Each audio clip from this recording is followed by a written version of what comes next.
Before the 240Z arrived, the Datsun Roadster showed that Japan could deliver sports car thrills.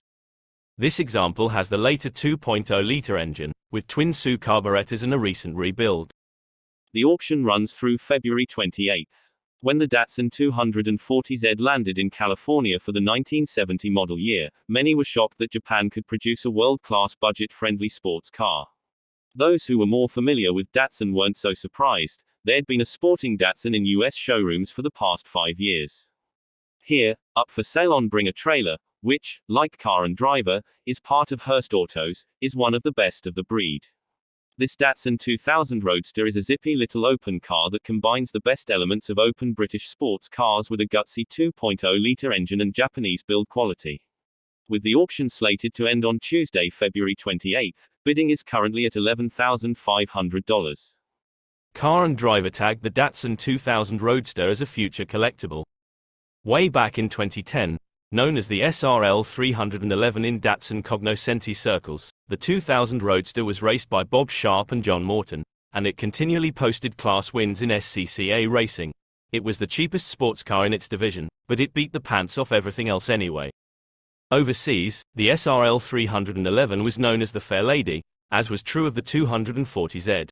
The Fair Lady nameplate can trace its heritage back to the 1950s, with the second generation of cars arriving in the US in 1960. These cars are pretty and cheerful but fairly terrible to drive. They were based on the Datsun pickup truck, and they feel like it. The later 1600 Roadster and the 2000 Roadster that followed are entirely different machines.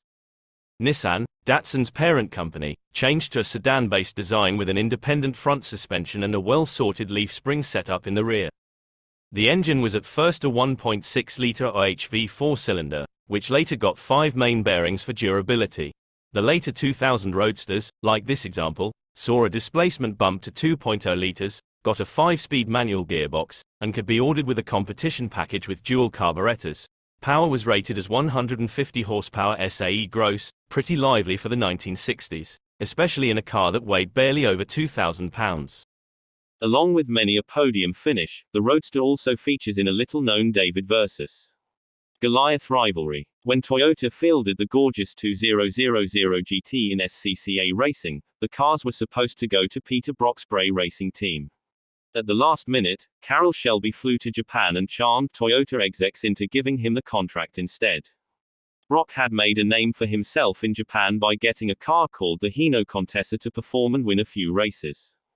Hino was snapped up by Toyota in the 1960s and turned to truck production only, namely, the Hilux. But the president of Hino was still on good terms with Brock, and he just so happened to have gone to school with the then president of Nissan. Brock couldn't get Datsun USA to part with a couple of Roadsters. Instead, Brock's came direct from Japan. There then followed a game of cat and mouse whereby Brock would show up at out of California races where Shelby's 2000 GT team was hoping to pick up an easy win or two. The Roadsters were running in a different class, but it was easy enough to hold up the 2000 GTs and let the competing Porsches and Triumphs slip by. In the end, the 2000 GT team lost the championship, and Toyota slunk home embarrassed. Even without the fun footnotes of early Japanese SCCA history, the 2000 Roadster is a wonderful driver. The 240Z and the 510 are better known, but you can't beat an open car for full involvement.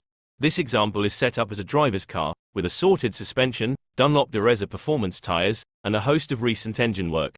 The stickers that once covered the underside of the trunk show a lifetime spent attending various California rallies and generally having a lot of fun. It's time for the next owner to add their own.